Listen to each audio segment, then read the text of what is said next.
A Fox News alert. The U.S. military airlifting non-essential personnel from the U.S. Embassy in Haiti after another weekend of gang violence and unrest. 3 police stations just attacked over this weekend alone. Senator Tom Cotton serves on the Senate Armed Services Committee, and he joins us now.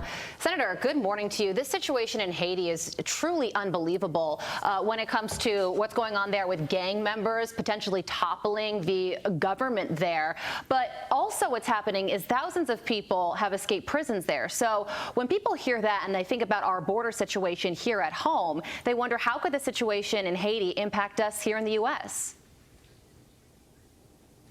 Carly, the violence in Haiti is horrific. Haiti has long been a troubled country. This is yet another embassy evacuation under Joe Biden. I think this is up to 6 or even 7 embassy evacuations now in barely 3 years, a sign that President Biden is overmatched by events, which, again, you see at our southern border when we're having more than 300,000 migrants, in some cases, a month cross our border, to include gang members from places like Mexico or potentially from Haiti. You have reports of gang violence of Chinese nationals who have crossed our southern border. This is why our national border is not just an immigration issue, it's a national security threat.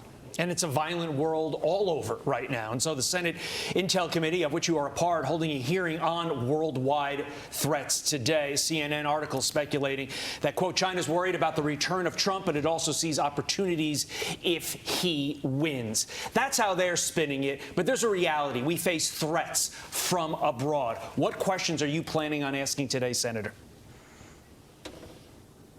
Well, I think what we're going to hear today from all of the security chiefs is that this is one of the most dangerous times in the world they've seen.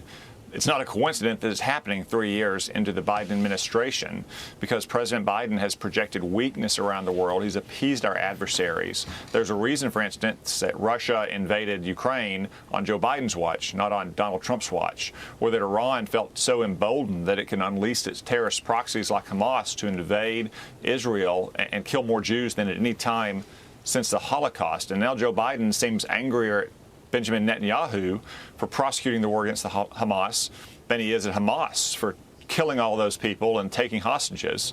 Likewise, in East Asia, China seems to be on the march, whereas Joe Biden simply wants to, quote unquote, turn down the temperature. Everywhere you turn, American leadership and strength is absent, and that's why the world has grown so dangerous. When it comes to China, Senator, also the House is expected to vote this week on a bill that could ban TikTok in the United States. Where do you see this going in the House and also when it heads to the Senate? What's going to happen? Well, Carly, I was pleased with the huge vote in the House last week. Committee 50-0, almost nothing of consequence passes 50-0. But it's a sign that both parties recognize the threat that TikTok poses to America. It's a threat to your data security.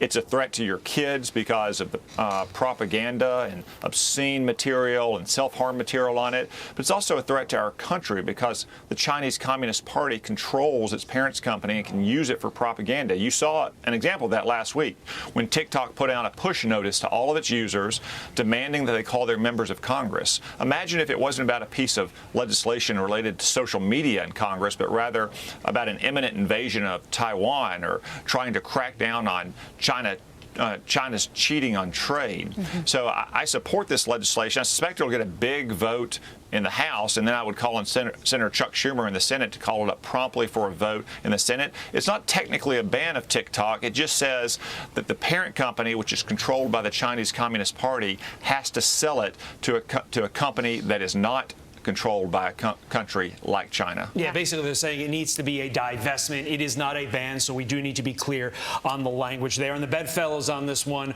are strange. You have Democrats and Republicans coming together. You have a lot of Republicans somehow saying, I'm okay with TikTok. So we'll see how it all shakes out. Senator Tom Cotton, thank you for your time this morning and your insight. We appreciate it. I'm Steve Doocy. I'm Brian Kilmeade. And I'm Ainsley Earhart. And click here to subscribe to the Fox News YouTube page to catch our hottest interviews and most compelling analysis.